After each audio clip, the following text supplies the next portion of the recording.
Hamınıza salam dostlar. Keçən dərsdə biz məntiqdə sadə sillogizm və mürəkkəb sillogizm haqqında danışdıq.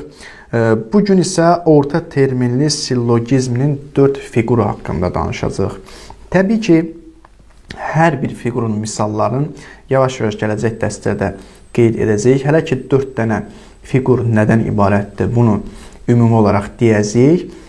Və birinci fiquru misalla deyib təhlil edəcəyik və sonra inşallah digər fiqurlara keçəcəyik misallar vasitəsilə. Orta terminli sillogizm dedikdə aydın olur ki, orta terminli sillogizm, yəni o sillogizm ki, onların nəticələri müqəddimələrdə pərakəndə şəklində olur və dedik ki, orta terminli sillogizmində 3 dənə termin var. Orta termin, kiçik termin və böyük termin. Orta termin həm birinci, həm ikinci müqəddimədə, yəni kiçik və böyük müqəddimədə təkrarlanır. Amma kiçik termin yalnız kiçik müqəddimədə gəlir, böyük termin isə böyük müqəddimədə gəlir. Kiçik termin kiçik müqəddimədə, böyük termin isə böyük müqəddimədə gəlir. Demək dostlar, burada 4 dənə fiqur necə yarana bilir? Adətən orta terminin yerin dəyişməsi ilə, yəni orta termin yerini dəyişir. Məsələn, birinci fiqur nədən ibarətdir? Birinci fiqurun kiçik müqəddiməsi kiçik termin və orta termindən ibarət olacaq. Birinci, yəni kiçik termin gələcək, sonra orta termin.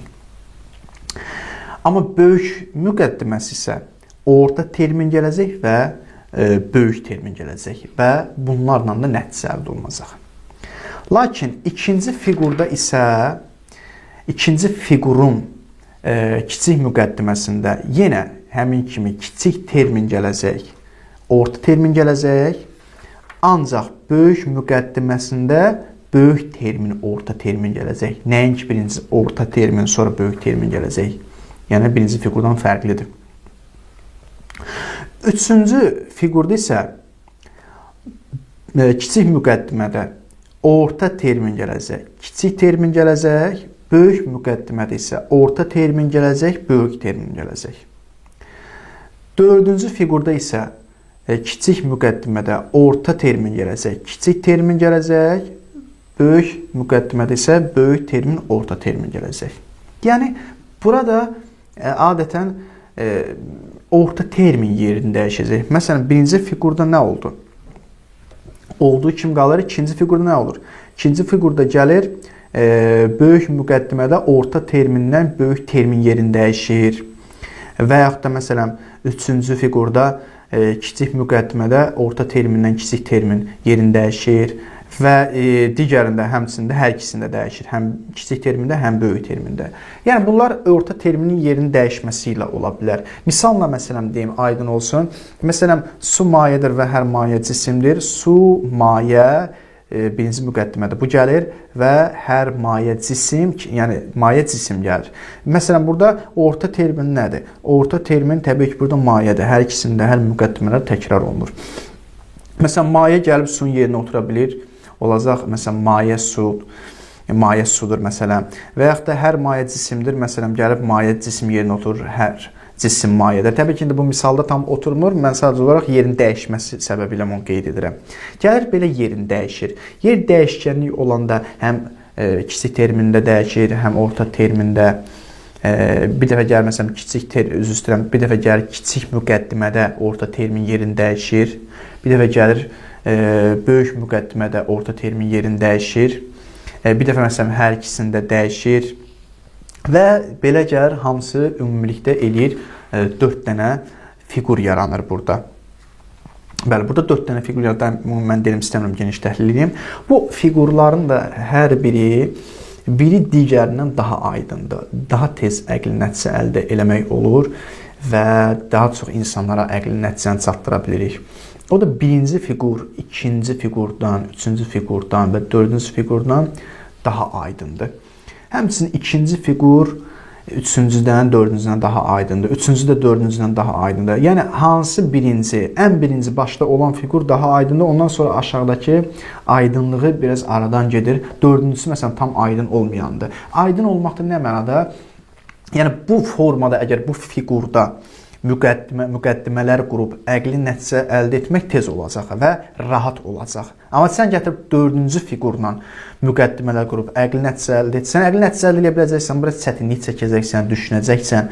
Ona görə də adətən insanlarda əqli nəticə istifadə olunur. Daha yaxşı budur ki, 1-ci fiqurla istifadə olunsun ki, tez bizim əqli nəticə gəlib çata bilək və yaxud da başqasına nəyisə çatdıra bilək. Lakin bir məsələni qeyd etmək lazımdır. Hər bir fiqurda, bu 4 dənə fiqurda bir ümumi şərt var ki, müştərək şərtdir, hamısına aiddir. 4 dənə fiqurun hamısına aiddir. Hamısını misallarla qeyd edəndə təhlil edəcək. Bir də ki, xüsusi şərtlər var. Yəni, hər birinin özünə məxsus şərtləri var. Birinci fiqurun özünə məxsus şərti var, ikinci fiqurun özünə məxsus şərti var, üçüncü, dördüncü, hamısının özünə məxsus şərtləri var. Ki, bu özünün məxsus şərtlə, təkcə orta terminlə böyük terminin yerini dəyişməklə deyil ki, gərək o yer dəyişməkdən əlavə o şərtlərə riayət olunsun ki, əqli nəticə düzgün olsun. Məsələn, mən gəlib burada deyirəm ki, su mayedir, hər maye cisimdir, demələ su cisimdir. Yəni, mən gəlib deyirəm, su mayedir, hər cisim mayedir, olmur axı, hər cisim maye deyil, gərək o bəzi şərtlər var, onlara da riayət edilsin. Ümumi şərt budur ki, hamısına aid olan ümumi şərt, müştərək şərt budur ki, əvvəla hər iki müqəddimə inkari ola bilməz. Hər iki müqəddimə inkari gəlməz. Hər bir fiqurda. İkinci şərt budur ki, müştərək olan şərt budur ki, hər iki müqəddimə xüsusi olmamalıdır. Əgər biri xüsusidirsə, deməli digəri ümumi olmalıdır. Üçüncü şərt də budur ki, əgər müqəddimə inkar olsa, kiçik müqəddimə inkari olsa, kiçik müqəddimə, onda böyük müqəddimə xüsusi olmalıdır. Ümumi ola bilməz. Kiçik müqəddimə inkardirsə, böyük müqəddimə xüsusi olmalıdır. Məsələn, deyirik ki, birinci fiquru təhlil edirik. Məsələn, deyirik ki, Həsən alimdir, heç bir alim savadsız deyil. Nəticə budur ki, Həsən savadsız deyil. Burada birinci fiqurdan təşkil olunan demək müqəddimələr var. Niyə? Çünki birinci fiqurda deyirik ki, kiçik termin olma. Birinci fiqurun kiçik müqəddiməsində dedik ki, kiçik termin gəlməlidir və orta termin gəlməlidir. Burada da Həsən alimdir, Həsən kiçik termindir, çünki bir dənə orada gəlir. İkinci müqəddimədə, yəni böyük müqəddimədə Həsən adı yoxdur. Və alimdir isə orta termindir. Niyə? Çünki heç bir alim savadsız deyil. İkinci müqəddimədə də alim gəlir.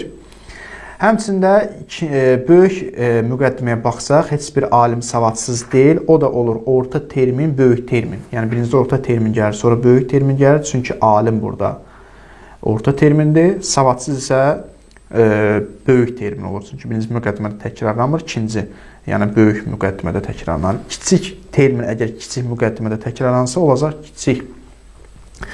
Yəni bir dənə bir termin, bir sözdür, gəlir kiçik müqəddimədə istifadə olunur. Əgər kiçik müqəddimədə istifadə olunursa, olur kiçik termin. Və həmçində böyük müqəddimədə, ancaq böyük müqəddimədə istifadə olunan sözə deyirlər böyük termin. Burada da belə, birinci fiqura riayət olunur, birinci fiqur burada var, ona görə nəticədə doğrudur. Həsən savadsız deyil, Həsən alimdir. Heç bir alim savadsız deyil, deməli Həsən savadsız deyil. Bu, ümumi müştərək olan şərtlər. İndi isə gəldik bu birinci fiqurun özünə məxsus şərtlərini qeyd edək. Birinci fiqurun özünə məxsus 2 dənə şərt var. Birinci budur ki, birinci şərt kiçik müqəddimə iqrarı olmalıdır. Burada da kiçik müqəddimə iqrarı idi. Həsən alimdir. İqrarı gətirir. İkinci şərt də budur ki, böyük müqəddimə ümumi olmalıdır. Bu misalda da böyük müqəddimə ümumidir. Çünki heç bir alim savadsız deyil. Ümumi alimdən söhbət gedir. Nəinki bəzi alim, heç bir alim deyilir. Heç bir alim, yəni ümumi, hamı, bütün alimdən söhbət gedir.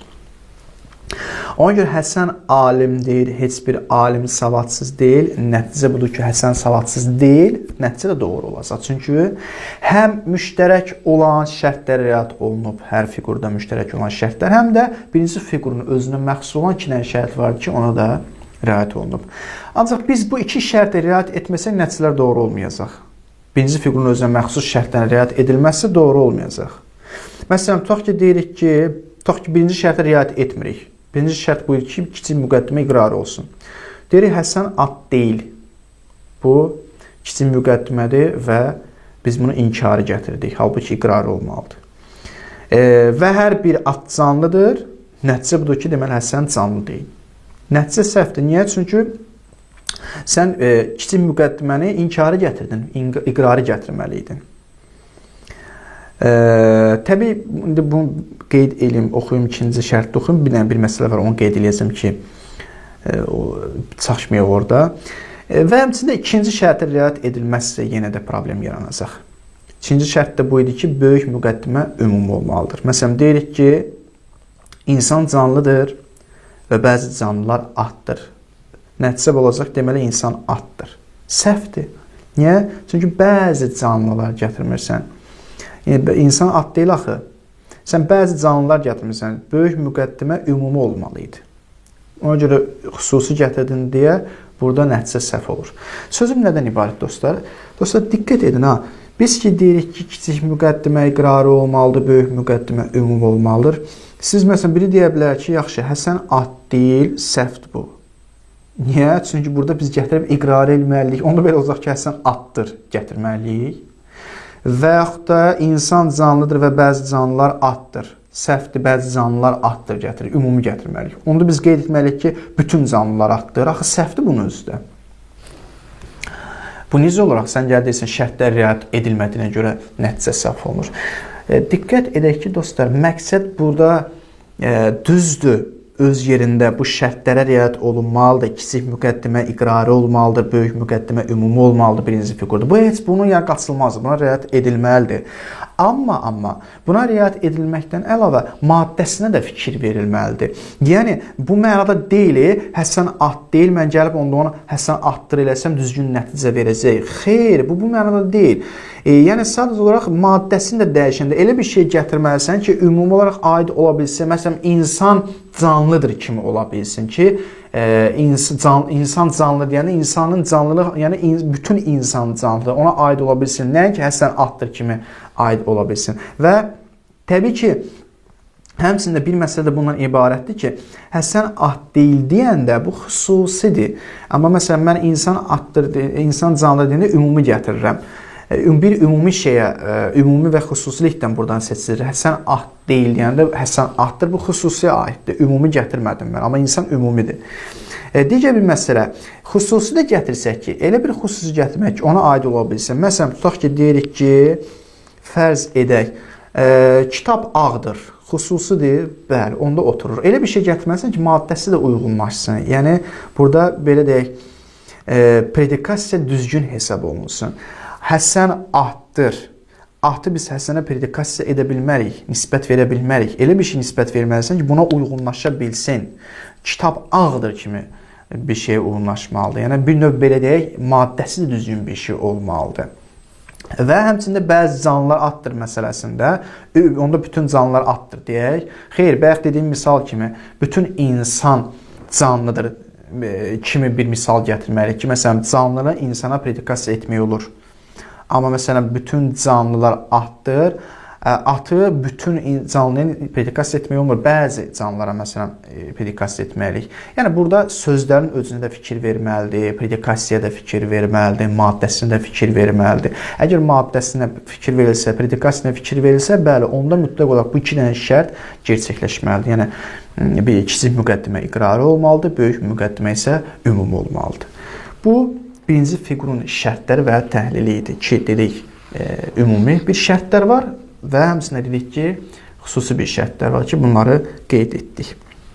İndi isə gəldik, hələ ki, birinci fiqurdan danışıq. Birinci fiqurun moduslarından danışacaq. Modus nədir? Birinci fiqurun modus nə edilir? Sillogizmin kiçik və böyük müqəddiməsindən hər biri 4 müəyyən hökmdən biri ola bilər. Deyəcək. Odur ki, kiçik müqəddimənin 4 formasını, böyük terminin 4 formasını vuranda 16 variant alınır. Və bu variantların hər birinə modus deyilir. Birinci fiqurdan 16 variant alınır. İndi deyəcək nəyə əsasən, burada ola bilsin qaranlıq olsun. Burada dedik də, yəni kiçik və böyük müqəddimənin hər biri 4 müəyyən hökmdən biri ola bilər. Hansı 4 müəyyən hökm deyəcəyik misalında? Kiçik müqəddimənin 4 formasının böyük terminin 4 formasına vuranda 16 variant alınır və bu variantların hər birinə modus deyilir. Modus buna deyərlər. Onların içərisində qeyd edilən şərtlərə malik olanlar nəticə verir, yerdə qalanı isə nəticə vermir. Məsələn, cədvələ diqqət edək. 16 dənə burada cədvəldə 16 dənə qeyd olunur. Məsələn, bir tərəfi kiçik termin, böyük termin, nəticə. Gətirir birinci kiçik termin, böyük termin və nəticə. Kiçik termində birinci variantda ümumi iqrari termini olur. Bütün insan canlıdır kimi, məsələn. Böyük termində isə yenə nədir? Ümumi iqrarı olur. Böyük termində, məsələn, ümumi iqrarı olur. Əgər və təbii yenə deyirəm, amma birinci fiqurlara riayət etməklə, birinci fiqurların şərtlərinə riayət etməklə hamısını gətirəndə, o şərtlərə riayət etsək, onlar hamısı, çünki burada da qeyd olundu. Onların içərisində qeyd edilən şərtlərə malik olanlar nəticə verir. Yerdə qalanı isə nəticə vermir. Burada da kiçik termin ümumi iqrar ola bilər və böyük termində ümumi iqrar ola bilər. Əgər kiçik termin o birinci fiqurların şərtlərinə rəayət olunsa, ümumi iqrarı olsa, böyük termində iqrarı olsa, onda nəticə mütləq ümumi iqrarı olmalıdır və nəticə verəcək. Amma ikinci variantda da ola bilsin ki, kiçik termin ümumi iqrarı gəlsin, böyük termin isə xüsusi iqrar gəlsin. Burada artıq nəticə çıxmayacaq. Əgər şərtlərə riayət etsək, şərtlərə də baxsaq, birinci termində ümumi iqrarı gətirsən, ikinci termində amma xüsusi iqrar gətirsən, bu nəticə verməyəcək. Bunun heç bir nəticəsi olmayacaq. Həmçində üçüncü variant budur ki, kiçik termin ümumi iqrarıdır, böyük termin xüsusi inkarı olur, bu da nəticə vermir. Xülasə, mən istəmirəm bir-bir hamısını deyim, 16 dənəsini deyim, hamısını deyim. Zaten misallarla demirik. Yəni, birinci müqəddimə ümumi iqrarı ola bilir, ümumi inkarı ola bilir, ümumi iqrarı ola bilir. Yəni, ümumilik, xüsusilik, inkarlıq, iqrarlıq. Təbii ki, bir şərtlə ki, keçdiyimiz o həmin bu müqəddimələrin, yəni birinci fiqurun şərtlərinə riayət edilməsi şərti ilə və həmçinin də ümumi olan o fiqurlara aid şərtlərə riayət edilmə şərti ilə bunlara riayət etsək, bu 16 dənə variantlar meydana gələcək. Bu 16 dənə variantdan cəmi demək 1, 2, 3, 4, 5.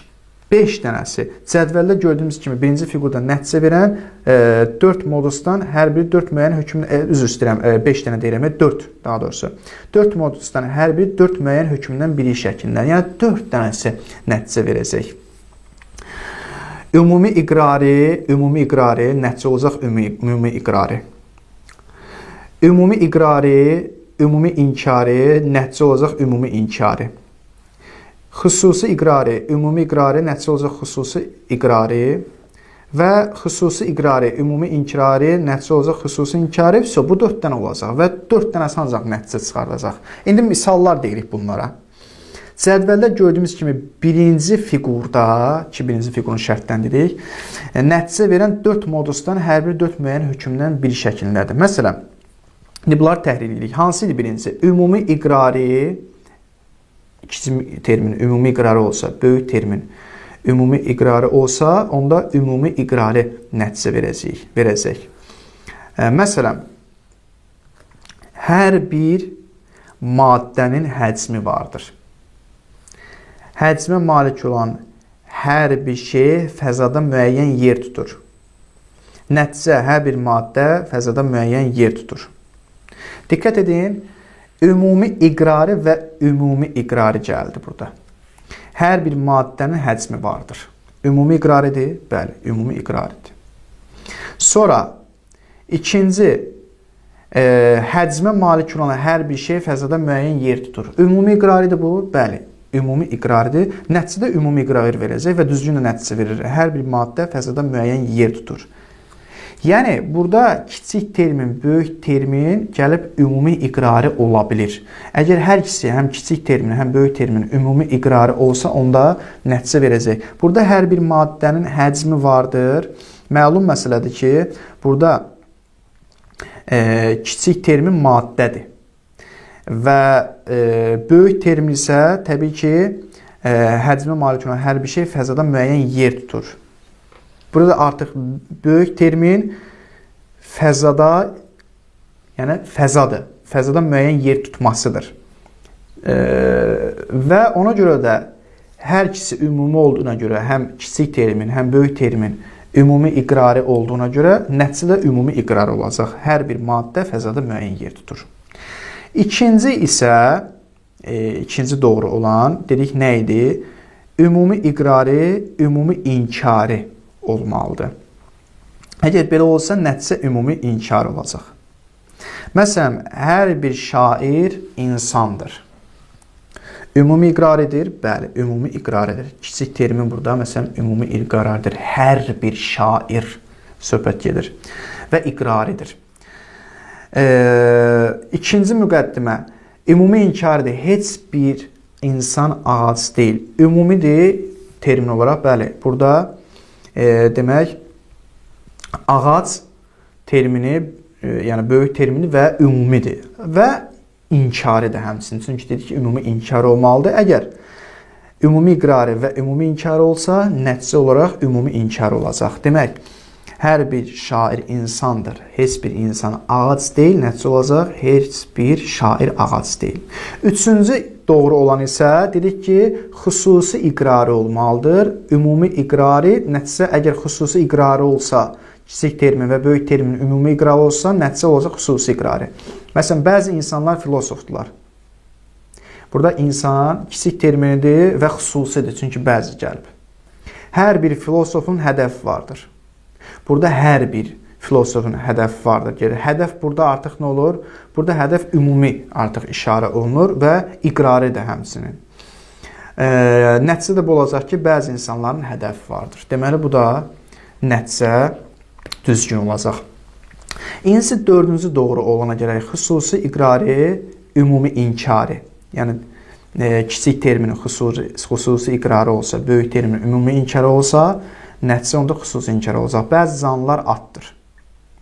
Burada canlı kiçik termindir, bəli, və həmçində xüsusidir, çünki bəzi gətirilib və iqraridir. Bəzi canlılar ağdır. Canlının ağ olması iqrar olunur. Heç bir at insan deyil. Artıq burada ümumidir. Təbii ki, burada insan böyük termindir və insan da məlum məsələdir ki, ümumidir. Yəni, heç bir insandan söhbət gedir. Heç bir, daha doğrusu, çox üzr istəyirəm. Bəli, heç bir at insan deyil, daha doğrusu. Heç bir at insan deyil, yəni heç bir at ümumi olaraq insan deyil. Və burada da ümumi inkar gəlir. Yəni, burada da böyük termin ümumi inkar olaraq istifadə olunur. Nəticədə bu olacaq ki, bəzi canlılar demək insan deyil. Çünki bəzi canlılar heyvandır. Və diqqət edin dostlar, burada kiçik termin, böyük termin gətirir, sonra nəticə gətirir. Sonra gətirir kiçik termin bəzən ümumi iqrar ola bilir, böyük termin ümumi iqrar ola bilir. Burada da biz təbii ki, qeyd etdik ki, orta termini sillogizmin birinci fiquru 3 fərz edilə bilən 16 modus göstərilmiş, nəticə verən və verməyən modusları müəyyən olmuşdur və s. Yəni, məqsəd burada budur ki, siz bu cür götürə bilərsiniz ki, niyə biz demirik ki, kiçik müqəddimə ümumi olsun, böyük müqəddimə ümumi olsun, biz gətirib termin olaraq deyək, kiçik termin ümumi olar, böyük termin ümumi olar. Çünki bunlar adətən termin kimi təhlil olunur. Adətən terminin, məsələn, ümumilik və xüsusiliyinə danışılır. Misal üçün, biz deyəndə bəzi canlılar atdır. Canlı ümumidir, amma canlı ümumidir və həmçinin kiçik termindir. Amma bəzini gətirməklə bu termin artıq nə olur? Xüsusiyyət çevrilir. Və yaxud da deyirik ki, heç bir at insan deyil. At, heç bir at deyəndə, burada insan əslində nədir? Burada insan böyük termin hesabı olunur. Böyük termin isə heç bir atı insan deyil. İnsan burada artıq, necə deyərlər, ümumi hesab olunur. Yəni, heç bir at ümumilikdə insan deyil. Yəni, bir növ burada ümumiliyinə işarə edir. Heç bir ad hər hansı bir insan deyil. Yoxsa müəyyən insan deyil Bu mənada deyil. Bu cür də deyə bilərik. Təbii ki, bu cür də gətirə bilərik ki, müqəddimələr, kiçik müqəddimənin ümumi olması, böyük müqəddimənin ümumi olması kimi də istifadə edə bilərik. Bunu deyə bilərik ki, yəni burada məqsəd böyük müqəddimənin ümumi olmasıdır və yaxud da kiçik müqəddimənin ümumi olması. Zaten yəni buna da müqəddimələrin özünə kiçik müqəddimə ümumi desək, oradakı olan kiçik termin də ümumi olacaq da. Zaten yəni belədir. Çünki biz deyəndə kiçik termin nədir? Yəni kiçik müqəddimədə gələn. Böyük termin, yəni böyük termin nə? Yəni böyük müqəddimədə istifadə olunan. Əgər böyük müqəddimə iqrarıdırsa, deməli böyük termin də iqrar olacaq da. Hər bir insan düşünəndir. Hər bir insan düşünən deyirsənsə, orada əgər məsələn tutaq ki, fərz edək kiçik müqəddimədir. Orada insan artıq kiçik müqəddimə hesab olunursa, deməli kiçik belə deyək, insan kiçik termindir orada. İnsan kiçik termindirsə, deməli yəni həm də kiçik müqəddiməyə uyğun olaraq bu ümumidir. Çünki hər bir insan deyirik. Və ona görə də insan termin olaraq ümumi olacaq. Yəni bu fərq etmir. Düşünürəm, bunun belə çox da bir fərqi yoxdur. Və ona görə dostlar, burada əsas olaraq bu moduslardan 16 dənədən cəmi cümlətanın 4 dənəsi nəticə verir. Qalan isə heç bir nəticə verməyəcək, faydasızdır. Ona görə bu yerlərin dəyişməklə, birini ümumi xüsusi gətirməklə, ancaq bu 4 dənə nəticə ilə, yəni bu 4 dənə nəticə, bu 4 dənə uyğun gətirsək, nəticə düzgün olacaq. Qeyd olunur, bir dənə burada bir qayda var. O da bundan ibarət ki, bir daha yuxarıdakı 4 modusun nəticəsinə baxaq. Azacıq diqqət etməklə görürük ki, sillogizmin müqəddimələrindən hər hansı biri inkari olursa, incə bir nöqtə var, nəticəsi də inkar olur. Aha, bu da bir qayda. Deməli, sillogizmin müqəddimələrindən biri əgər inkarıdırsa, nəticə də inkar olmalıdır. Nəticə istəməz elə gəlib çatacaq. Məsələn, hər bir şair insandır. Heç bir insan ağac deyil, %100 nəticədə inkar olmalıdır. Heç bir şair ağac deyil. Çünki heç bir insan ağac deyil, müqəddimələrdən biri inkar edir. Bu bir ümumi qayda. Həmişə belə çıxartmalıyıq. Gördüyüm müqəddimələrdən biri inkar etsə, deməli, nəticə də inkar olmalıdır. Həmçinin sillogizmin müqəddimələrindən hər hansı biri xüsusi olarsa, nəticə də xüsusi olacaq və xüsusi olmaqla xüsusilə gəlib çatacaq. Məsələn, bəzi insanlar filosofdular, hər bir filosofun hədəfi vardır, nəticə bəzi insanların hədəfi vardır. Niyə bəzi? Çünki nəticə olaraq bəzi olmalıdır. Səbəb də budur ki, müqəddimələrdən biri xüsusidir. Bu da ikinci qayda, bunu da bilməliyik. Buna görə də məntiqçilər ümumi bir qayda olaraq deyiblər ki, sillogizmin nəticəsi həmişə aşağı dərəcəli müqəddiməyə tabidir. Ümumi və xüsusi, ümumi aşağıda yoxsa xüsusi, təbii ki, xüsusi. İqrari və inkari, inkari aşağıda yoxsa iqrari, təbii ki, inkari. Demək, nəticə həmişə aşağıya tabi olacaq. Nəticə xüsusiyə, daha xüsusi olacaq, inkari olacaq. Və burada da əgər müqəddimələrdən biri xüsusidirsə, nəticələr xüsusi olacaq. Müqəddimələrdən biri inkarcı, deməli, nəticə də inkar olacaq. Bu da dostlar, bizim birinci fiqur haqqında danışdığımız məsələ idi və bəzi yer dəyişkənlikləri qeyd etdik ki, 16 dənə burada modus yaranır, amma bu 16 dənəsinin təbii ki, 4-ü düzgün nəticə verəcək. Bura qədər dostlar, sağ olun, salamat qalın. Elhamdülillah, Rabbil aləmin.